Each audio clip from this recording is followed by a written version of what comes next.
Mm. Well, I'm going to talk tonight about Nibbana. And I named the talk a few different names. The name I think that went out is Nibbana, Sacred Transition Now and Ongoing.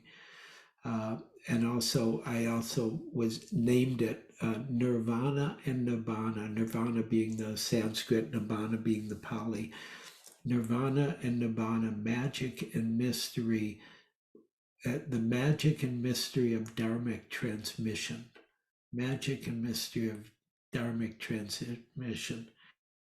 And that's a more poetic title than the first one. I like it better. And partly the reason why I wanted to talk about this is I was just on a retreat, a teacher retreat at Spirit Rock with many of my colleagues, but it was led by Anam Tugden. And Anam Tugden, here, I'm going to try to show a picture of him. Here, you can see the picture of him. He's a Tibetan teacher, and I'd never met him before. And I thought, okay, let's see what he has to teach and who he is. And I really, really liked him a lot. I recommend him highly. Good guy, smart, deep. He's been around, and he's the real thing in my language. And so, and he was born in Tibet, and as a young man started training in the Nyingmapa tradition. And he's the founder. He's got his own center, the Dharmata Center, here in the Bay Area in Richmond. And he teaches around the United States. And he's written a lot of books, including books like Choosing Compassion or No Self, No Problem. He also has a book, I don't know, I haven't seen it, Into the Haunted Ground. Not sure what that is. And then he's got one called The Magic of Awareness. And that's the one that I know and that I like. And so I thought I would read you the opening poem from The Magic of Awareness.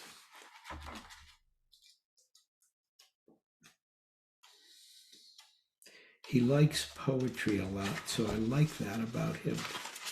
And he was pretty sophisticated about poetry. He says, wonder, wonder. Who has the magic to make the sun appear every morning? Wonder, who has the magic to make the sun appear every morning? Who makes the bird on the elegant tree chirp? Breath, pulse, music, dew, sunset. The burning ambers of the fall. There is an unfathomable joy in all that life is a stream. Breath, pulse, music, dew, sunset. The burning ambers of the fall. There is an unfathomable joy in all that. Life is a stream. It flows on its own. No one knows why we are here. Stop trying to figure out the great mystery. The tea in front of you is getting cold. Drink it. Enjoy every drop of it and dance. Dance until there is no more dancer. It is the dance without the dancer. This is how great mystics dance.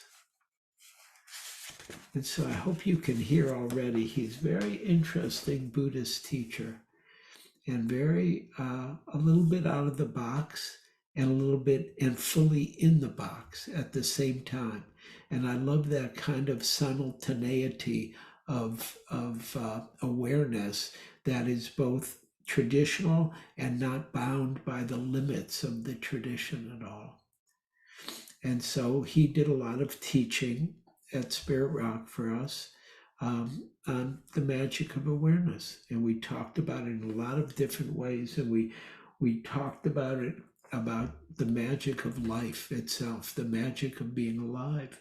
And that's right here for all of us, that we forget all the time. But we won't there's going to be some point where we can't even remember that we're alive because we won't be alive. But now we are alive and we can taste or sense or be aware of the magic of consciousness being alive right here. The consciousness that's sitting, thinking, feeling, having sensations. And it's right here, knowing whatever is happening. And so it's part of the magic of life. And a part of the magic of life at the retreat was, it was the first teacher retreat since COVID. Like, we haven't been all together live, and we weren't all together live, actually. It was a hybrid, so a number of teachers were on Zoom. But really, for me, the great blessing was to be there live with a number of friends, colleagues, Jack Cornfield, Victoria Carey, James Beres, just Tuere Sala, a number of people who I am friends with and teach with and learn from also. And so we had this teacher retreat, the magic of being alive still after the wildness of COVID, right? Do you all remember before COVID? Remember we used to have a life before COVID? That's like, I can't remember, 3.5, 4 years ago now. And also we talked a lot, Anam Tupton talked a lot about the magic of love and awareness and the real love of Sangha and the love of the Dharma and the love that he says is inherent in Buddha nature. And that is there when we were practicing together as Sangha, as friends, as colleagues, and the love that was there for ourselves and for practice and for practicing together and the goodness of that. And he also talked about the magic and mystery of being, of consciousness itself. This unstatic aliveness that is not limited to our body. And so we talked a lot about being totally human and not bound by our human form. Being totally human, but not limited to our idea of what it is to be human, but to start to taste the simultaneity of reality that is sitting in each seat right here. The amazing manifestation of reality that is alive as human consciousness, that is not limited to the body. And I'm going to read something else from The Magic of Awareness. He's got a chapter, I love this chapter's title. The chapter is called Relaxing the Mind, which is like, that's half the battle, relax the mind.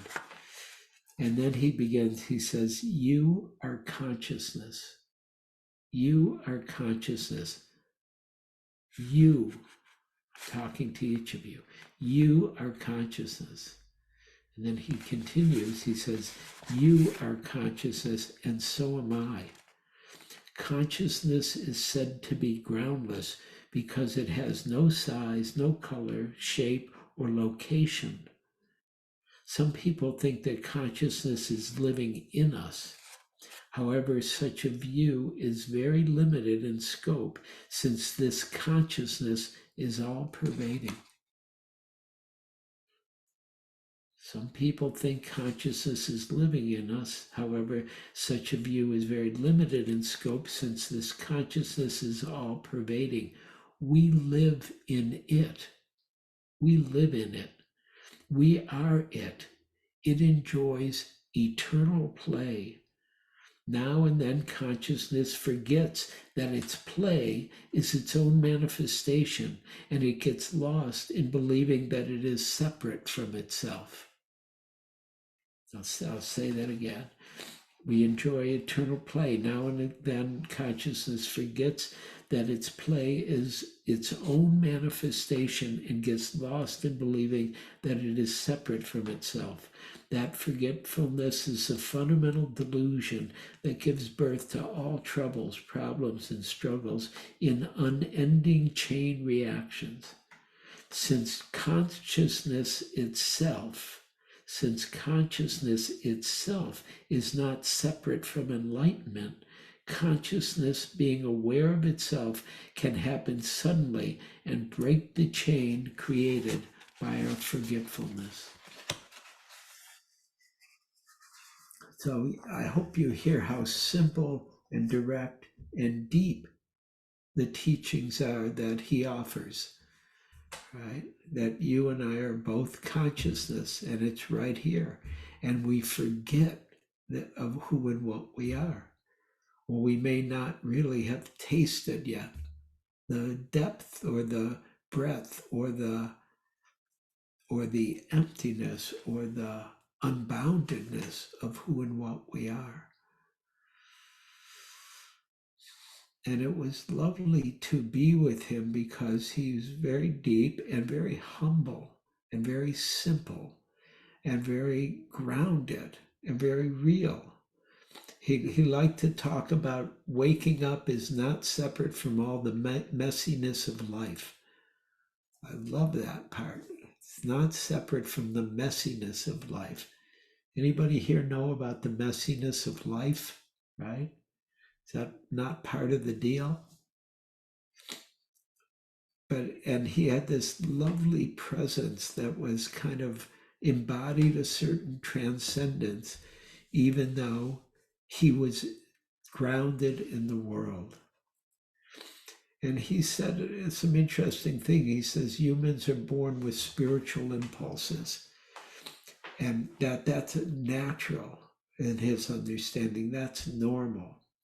And he said we can celebrate an unreified nirvana. He would often use nirvana or nibbana, both words. Again, nirvana being the Sanskrit and nibbana being the Pali. He said for him, nirvana is a personal experience. It's a real experience. It's not an idea, it's somewhere else. He said it can happen right now. There can be an immediate, spontaneous arising. And of course, Bhikkhu Bodhi, who was a great Theravadan teacher, he wrote a book called Nibbana for Everyone. Not a book, it's a little pamphlet, really. And it's about Nibbana for everyone. And it's about his understanding of what Nibbana means, which is the cooling or the lessening or the release of greed, hatred, and delusion. And he said, if we didn't have some Nibbana every day, we'd go crazy. That there's really, he's very simple, very clear, very direct about it, about what Nibbana means, especially in the Thai forest tradition, because it means a cooling or relaxing or an easefulness. And he said, if we didn't have some of that every day, if we didn't have some letting go of our desire or some letting go of our anger or our reactivity or some letting go of our confusion, we'd go crazy. But it actually happens every day. And so he talked about a small Nibbana, the daily Nibbana, which he called Nibbana for everyone. And from the Dzogchen point of view, which about Dzogchen being part of the Tibetan tradition, Nirvana is about the liberated state of being with the letting go of greed, hatred, and delusion, which is really the same, especially as Thai forest monks. And there's beautiful words that are used for that in the Tibetan. They talk about awakened awareness, that the Buddha identifies awakened awareness as signless, boundless, all luminous, unbounded in any way. And they're very simple accounts of that kind of awakened awareness in the Thai forest tradition and in the Tibetan teachings of Dzogchen and Mahamudra. And so what is done in Dzogchen, and Mahamudra also, is pointing to your true nature, pointing to the reality or depth or source of what we are, of what each of us is. And they talk about it as the luminous nature of mind, or they talk about it as the ground of being is right here. That's the nature of mind, is the ground of being. And the ground of being is not a thing, and it's not a mental construct. And they say, I love this, it's very paradoxical. They say the ground of being is not existent, but it is not non-existent. It is not existent, but it is not non-existent. And that kind of paradox, I relate to that very strongly. And he related to those kind of the weaving together of duality into unity. And so you're aware of the dual and you're aware of the non-dual at the same time. They're both true.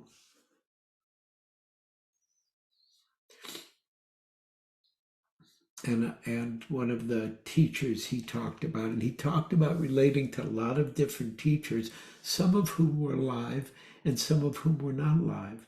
Meaning sometimes some of the teachers he related to had been dead for 300 or 400 years, but when he studied their texts, he formed a relationship with them, and it was really beautiful. So one of the people he talked about was Longchenpa, who was a few centuries ago, Longchenpa, who I went to his cave in Bhutan when I was there. And I always had this great quote of his that I'll read. It's called, "Awareness is always refreshing itself." Awareness is always refreshing itself, always newly arriving. You can neither obtain this awareness nor lose it. Again, there's the paradox, right? Of you can obtain or lose, but neither. You can neither obtain nor lose it. He says, Longchenpa says, I salute the spontaneously perfect universal creativity, self-refreshing awareness. Universal creativity as the teacher, a direct teaching that you do not need to strive for. I invoke the turning of the wheel of the natural great perfection of spontaneous presence. And it's part of what's possible for us in any moment. In these small moments of Nibbana, we can really be here. We can be alive. We can be aware. We can be awake. There can be a sense of this spontaneous presence, not a presence we're manufacturing, but a presence that arises organically on its own. So Anam Tubton also said one of the most direct ways to liberation for him was through devotion. And when we talk about, big nirvana or small nirvana, devotion was part of it. And he talked about there was certain kind of purification that happens with meditation, which is internal. And then there's an external purification, which is service or helping others or giving of oneself in one's community or one's sangha or in one's family. And starting to recognize the devotion we have to what we're giving to. And when he talked about this, he talked a lot about faith, and he clearly had a tremendous amount of faith, a faith that, at least in my opinion, Americans aren't used to. It's almost culturally, I'm looking for the right word. It's culturally not known in a lot of the Western traditions. Let's put it that way. About a real faith.